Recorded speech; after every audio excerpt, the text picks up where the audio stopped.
Talagang huwag makipagtipan sa ibang bayan. Dapat nga mas matibay ang relasyon mo sa Panginoon para mas matibay din yung pag-ibig mo sa iyong kapwa doon sa partner mo. Mahal kita. Gihigugma ko ikaw. Ay-ayatin ka. Palangga ko ikaw. Hinihigugma ko ikaw. Namumutanta ka. Kaluguranda ka. Inaruta ka. Pikababayan ko sa ka. Kalinian ko si ka. Kinapalangga ta ikaw. Kalasahan takaw. Taamayo kontigo. Buong nawa hukon. Taamayo contigo. Pen hodja. Mabaya ko si kaw. Aganma ko ika. Naila ako sa imo. Inado taka. Enggigigma takaw. Gagabayan akense ka. Palangga ta ikaw. Pipiyan tika. Dakal ginawakok ni ko. Ang kaalikit, ako kamo. Nahigugma ko nimo. Kinahigugma ko ikaw. Hinigugma ko ikaw. Kanda tage. Idutaka. Hitsada ko imo. Anlabien ka ta. Nahigugma takaw. Laylay diksik ah. Payabata ika. I love you.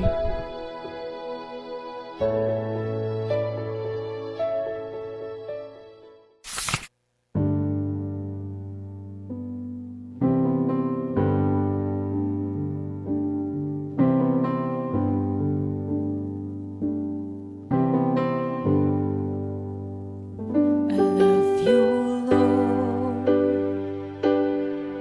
for your mercy never fails me. All my days I've been held in your hands, from the moment that I wake up until I lay my head. Oh, I will sing of the goodness of God. And all my life you have been faithful. And all my life you have been so good. With every breath that I am able, oh, I will sing of the goodness of God. I love your voice. You have led me through the fire. In the darkest night, you were close like no other. I've known you as a father. I've known you as a friend. And I have lived in the goodness of God.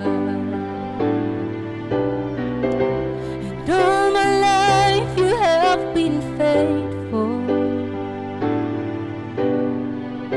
And all my life you have been so good. With every breath that I am able, oh, I will sing of the goodness of God. And all my life you have been faithful. And all my life you have been so good. With every breath that I am able, oh, I will sing of the goodness of God. Your goodness is running after, it's running after me. Your goodness is running after, it's running after me.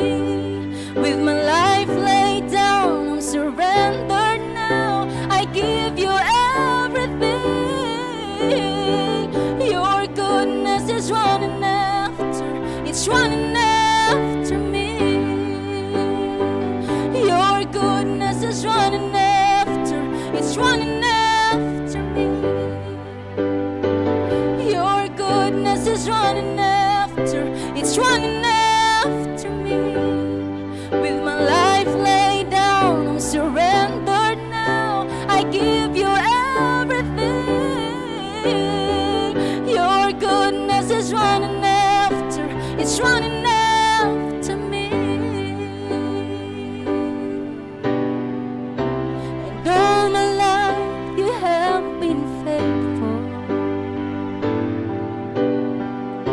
And all my life you have been so, so good. With every breath that I am able, oh, I will sing of the goodness of God. And all my life you have been faithful. And all my life you have been so, so good. With every breath that I am able, oh, I will sing of the goodness of God.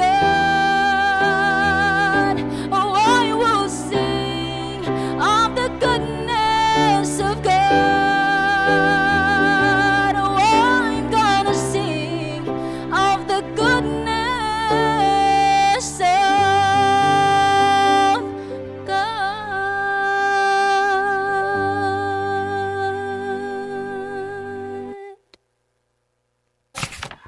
Isang mapagpalang araw po sa ating lahat at sa ating pong mga magiliw na taga-subaybay. Tayo na po ngayon ay nasa ika-10 episode na ng ating programa. Kami po ay natutuwa dahil inyo po kaming patuloy na sinamahan. Sa ating pong pag-uusapan ngayon, ang title po nito ay The Incompatible Couple, Samson and Delilah. Ang ating pong mga kasama upang pag-usapan ng topic na ito ay nagmula sa Bagong Bayan SDA Church. Siya po ay si Jinson Castigador. Hello po, sir. Kumusta po? Yan, okay naman at masaya na napapanood ko lang kayo ngayon. Isa na ako sa kasama niyo dito. Amen. Talagang nagpapasalamat din po kami dahil inyo pong pinaunlakan ang amin pong imbitasyon na makasama sa mga oras na ito. Bago po muna tayo magpatuloy sa atin pong pag-uusap, tayo po muna ay sumaglit na naman nalangin. Okay, let's pray po. Dakila at banal naming Diyos na makapangyarihan sa lahat, Panginoon, purihin po ang iyong dakilang pangalan. Ama, maraming salamat po sa mga biyayang amin natanggap. Maraming salamat din po, Panginoon, na inyo po kaming patuloy na sinamahan. Panginoon, sa mga oras na ito, habang kami po ay mag-uusap tungkol po sa pag-ibig, tulungan kami, Panginoon, na amin itong maintindihan at maitanim sa aming puso't isipan. Ito lamang po aming samantalangin sa pangalan ni Jesus, naming tagapagligtas. Amen. Sa topic po natin na ito, kung meron pong compatible couple, meron din pong incompatible. Sa episode na to ay malalaman natin at inyo rin pong marirealize kung ang inyo po bang partner na kasama ngayon ay kung kayo po ba ay incompatible. Sir Jinson, sa atin pong pag-uusapan ngayon, sa title pa lang po, paano po naging incompatible si Samson at si Delilah? Okay, paano nga ba? Si Samson kasi, yung mga magulang niya ay, especially yung nanay niya, isang baog. Tapos, ang kanyang pagsilang ay talagang panukala ng Panginoon. At sinabi sa kanyang mga magulang na siya ay gawing Nazario. Ibig sabihin nun ay itatalaga siya sa Panginoon. Hindi siya puputulan ng buhok since ipanganak siya. Meaning talagang dedicated sa Panginoon ng kanyang buhay. Si Delilah naman ay isa siyang Palestine. Sa lahi ng mga Palestino na alam natin na siya ay nasa lahi na kung saan ang bayan na laging kalaban ng Panginoon. Basically, ang pangalan nga ng Delilah ay meaning is flirt. At ang pangalan noon ay hindi lang basta-basta pangalan, kundi kung ano yung pangalan mo ay ganun ka. So si Delilah ay isang flirty lady versus kay Samson na tinalaga sa Panginoon at isang Israelites. So pag-usapan ang paniniwala, religion, incompatible partner sila. Amen. So importante po talaga na yung kung ano po talaga yung parang binistowed sa atin ng Panginoon na kung dahil ang kahalagahan nga po ng pagbibigay ng pangalan. So si Samson ay talagang itinalaga ang nakatalaga po ang kanyang buhay sa ating Panginoon. At si Delilah naman po ay hindi. Gaano nga po ba kahalaga na sa mapipiling kasintahan o karelasyon ay kaparehas ng pananampalataya? Sa Deuteronomy chapter 7, 2-4, mababasa natin dyan na nagpaalala ang Panginoon sa bayang Israel na talagang huwag makipagtipan sa ibang bayan. Kasi ang nais ng Panginoon ay talagang manatili sila sa presensya ng Panginoon. Huwag silang mahaluan ng ibang katuruan, gawain which is worldly. So yan yung pinakadahilan kung bakit ayaw ng Panginoon na ganon. So kaya makikita din natin sa buhay ni Samson at Delilah, magkaiba sila ng paniniwala, may iba silang Diyos na pinaglilingkuran, mga Palestino, si Samson ay meron din. So kung titingnan natin ang Panginoon, ang gusto niya sa atin na magiging kapareho ang ating pananampalataya at pagdating sa relasyon na usapin, kasi nga isa itong bagay na kailangan nating i-consider sa ating buhay kung gusto nating maging masaya ang ating buhay. Okay. Amen. So napakahalaga po na ang atin po magiging partner ay kaparehas po natin ng pananampalataya kasi iba po ang influence na magiging impact po ng inyong karelasyon sa inyong pong buhay. So napakahalaga na ang atin pong karelasyon ay ating pananampalataya. Nang sa ganon ay ang atin pong buhay sa pakikipagrelasyon ay maging masaya at matagumpay. Ano naman po yung inyo pong mga payo sa kabataan at sa mga mag-asawa na ganun po yung kanilang sitwasyon? Okay, so sa mga may relasyon na ngayon, no, mag-asawa man or especially sa hindi pa mag-asawa, kung kayo ay nasa isang relasyon ngayon. So isa sa magandang i-consider nyo talaga ay yung kaparehan niya sa inyong pananampalataya. Kasi sa book ng I Love You, sa chapter na ito, actually, ay in-emphasize talaga na para maging successful yung isang marriage, ay ang marriage kasi at pagkaroon ng kaparehas ay maraming bagay na dapat tinitingnan. At ang pinakamahalaga dito is yung pagkakapareho nyo ng relihiyon. Kasi dyan nagmamatter kasi bakit? Kasi nga ang mundo natin ay punong-puno ng kasamaan and Satan is working para masira ang isang relasyon. Lalo na ngayon pag magkaiba kayo ng paniniwala. Speaking of relationship, pag magkaiba kayo ng paniniwala, ay mahirap talaga ang magiging journey ninyo as a couple. Ngayon sa mga nasa relasyon na, so siguro kung kayo ay hindi pareho ang pananampalataya, kung hindi pa kayo kasal, maaring mapag-aralan nyo na kung ano ang mga adjustment na inyong gagawin. At sa mga pareho naman ang pananampalataya, ang may papayo po natin ay ituloy nyo ang mga bagay na kung saan ay mabuti sa Panginoon. At patuloy nyo na gawin yung mga bagay na kung saan ay i-bless tayo ng Panginoon. Kasi ang relationship, pag tayo pumasok na dyan, ay sabi nga ay triangle yan. Ikaw, lalaki, at ikaw, babae, tapos yung Panginoon. Dapat nga mas matibay ang relasyon mo sa Panginoon para mas matibay din yung pag-ibig mo sa iyong kapwa doon sa partner mo. So, kaya ang payo ko ay ganon, na involve natin ang Panginoon sa ating buhay, sa ating relasyon, at magiging masaya po ang ating pagsasama bilang magkasintahan at lalo na sa bilang mag-asawa.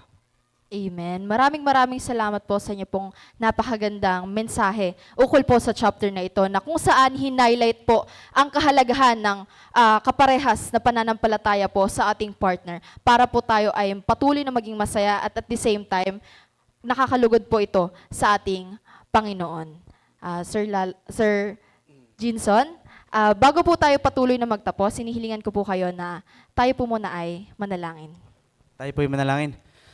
Salamat, Panginoon, sa karunungan na inyong pinagkaloob sa amin na dapat naming piliin ang makasama namin sa aming buhay, Panginoon. Salamat sa inyong mga advice, O Diyos, sa Biblia, ganoon na rin sa karunungan niya pinagkaloob sa aklat na I Love You book, naway kami ay maraming natutunan, lalo't higit ang mga nanonood, Panginoon, naway maging bagay ito na kanilang i-consider para sa kanilang hinaharap, Panginoon, na maging buhay, lalo na kung ang ilan ay nais na magtayo ng isang pamilya, Panginoon. Tulungan kami at patuloy itong manatili sa aming puso't isipan.